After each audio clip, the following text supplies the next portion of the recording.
అక్షరాన్వేషణ అనబడు ఈ శీర్షికలో మేము తరువాత ఇవ్వబోవు చిత్రమందు మధ్యనున్న అక్షరముతో మీరు 4 తెలుగు పదములను నిర్మించవచ్చును.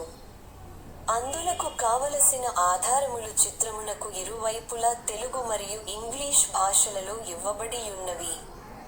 ఆ ఆధారముల సహాయముతో ఉండవలసిన ఆ అక్షరములేమిటో మధ్యనున్న అక్షరము చుట్టూ నున్న 4 ఖాళీ గళ్లలో 1 నిముషములోగా నింపండి. ఒకవేళ ఆ కాల వ్యవధిలోగా ఖాళీలను నింపలేక పోయిన ఎడల 1 నిముషము తదనంతరము ఆ సమాధానము లేమిటో మేమివ్వగలము.